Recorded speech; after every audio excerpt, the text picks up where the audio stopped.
Hello दोस्तों, रश्मि की दुनिया में आपका स्वागत है।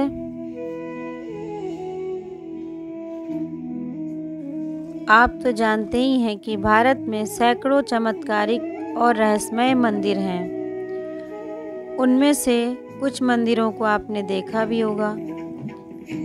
आज हम आपको दिखाने और बताने जा रहे हैं श्री कृष्ण जी के मंदिरों के बारे में।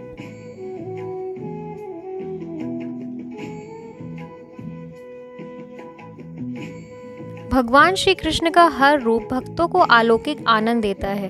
हर लीला में भक्त कान्हा को अपने जीवन से जुड़ा पाते हैं। ऐसा ही एक अलौकिक रूप केरल के एक प्राचीन मंदिर में है, जहां कृष्ण भगवान को ना सिर्फ बहुत जोर से भूख लगती है, बल्कि तत्काल भोजन न मिलने पर वे दुबले भी होने लगते हैं।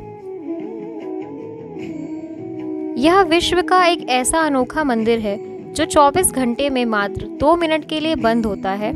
यहाँ तक कि ग्रहण काल में भी मंदिर बंद नहीं किया जाता है।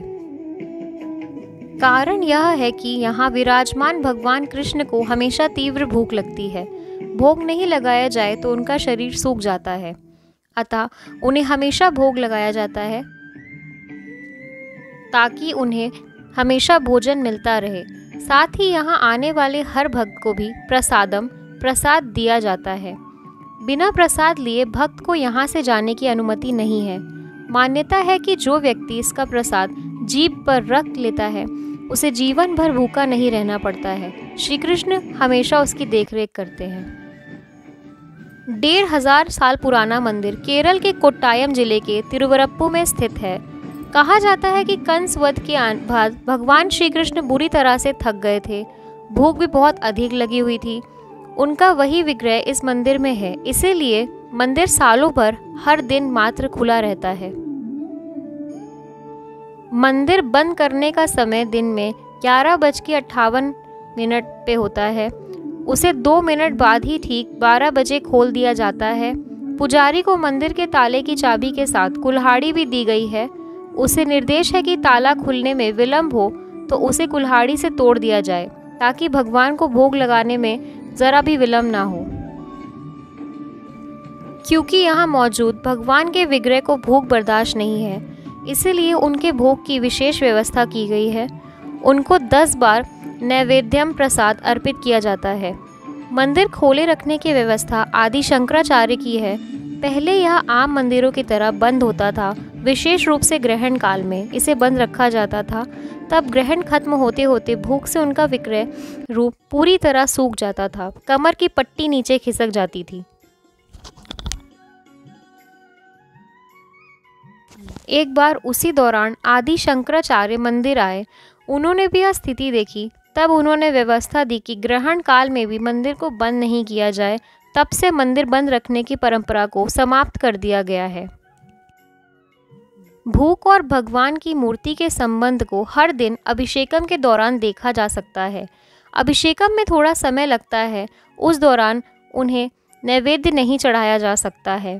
अतः नित्य जिस समय विग्रह का पहले सिर और फिर पूरा शरीर सूख जाता है, उस दृश्य अद्भुत और अकल्पनीय सा प्रतीत होता है।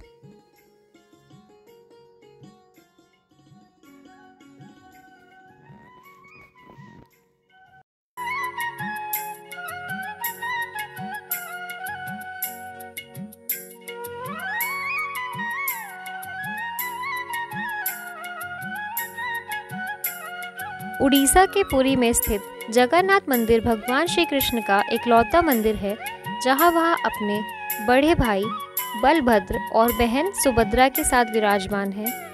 समुद्र तट पर स्थित ये मंदिर भगवान विष्णु के 8वें अवतार श्री कृष्ण को समर्पित है। मान्यता यह है कि स्थापित श्री कृष्ण की काठ लकड़ी की मूर्ति में आज भी उनका दिल धड़कता है। इस मंदिर से जुड़े और भी ऐसे कई रहस्य हैं जो हैरान करने वाले हैं।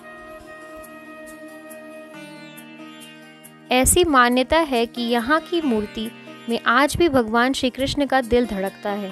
शायद आपको इस बात पर विश्वास न हो, लेकिन आज भी ऐसी कई रीति नीति इस मंदिर में निभाई जाती हैं जो इसका जीता जागता प्रमाण है। इसके साथ ही पुराणों में भी इसका जिक्र किया गया है। यह आश्चर्यचकित करने वाला रहस्य है ब्रह्म पदार्थ का रहस्य। काष्ठ से बनी इन तीनों मूर्तियों को प्रत्येक 12 वर्ष में बदला जाता है। इस प्रक्रिया में जब 12 साल बाद भगवान जगन्नाथ और अन्य मूर्तियों को बदल दिया जाता है और पूरे शहर में अंधेरा कर दिया जाता है, इसके लिए पूरे शहर की बिजली काट दी जाती है।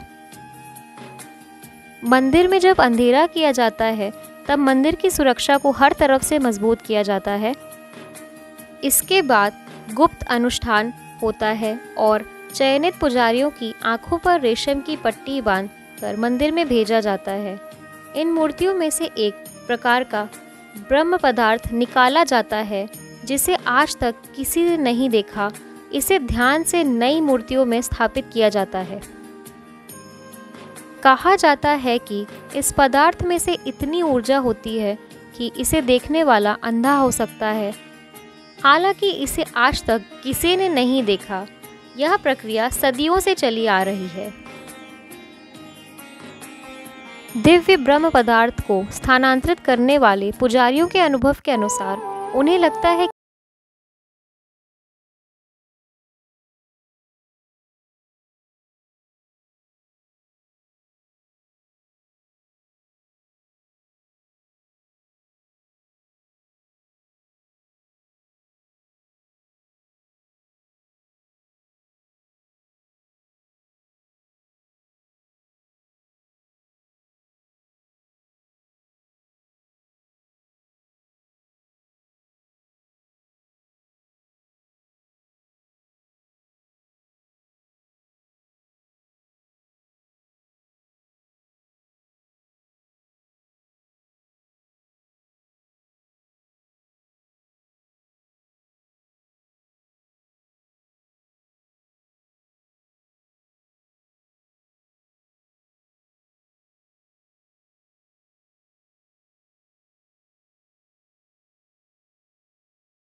की मूर्ति को किसी ने बनाया नहीं था।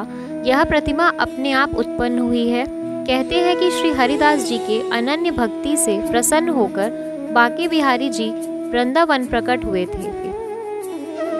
अक्के बिहारी मंदिर में भगवान की काले रंग की मूर्ति है जो श्री हरिदास जी ने खोजी थी। मान्यता है कि इस मूर्ति में राधा और कृष्ण दोनों की ही छवि है, इसीलिए यहाँ पे आके जो भक्त दर्शन करते हैं उनका जीवन सफल हो जाता है। अक्के बिहारी जी के दर्शन के लिए झांकी दर्शन की व्यवस्था की गई है। कहा जाता है कि एक बार एक भक्त था जो बांके बिहारी जी के दर्शन के लिए आया था। वह दर्शन करते करते बहुत समय तक बांके बिहारी जी को देखता रहा, इसीलिए भगवान रिझ गए और उन्हीं के साथ उनके गांव चले गए। यहाँ पर मंदिर के स्वामी जी को जब पता चला तो वह उनके पीछे गए और बड़ी मुश्किल से बांके बिहारी को वापस लेकर आए। तब से बांके बिहारी के दर्शन के लिए झांकी दर्शन की व्यवस्था है। झांकी दर्शन में भगवान के सामने थोड़ी थोड़ी देर में पर्दे डाले जाते हैं ताकि कोई निरंतर उन्हें देख ना सके। भगवान कृष्ण को बांके बिहारी नाम स्वामी हरिदास ने दिया था।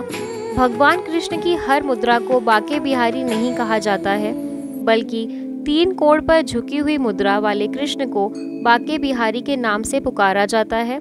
3 कोण यानी होठों पर बांसुरी लगाए, कदम के वृक्ष से कमर टिकाए और एक पैर में दूसरे पैर को फंसाए हुई मुद्रा में श्री कृष्ण को बांके बिहारी कहा जाता है।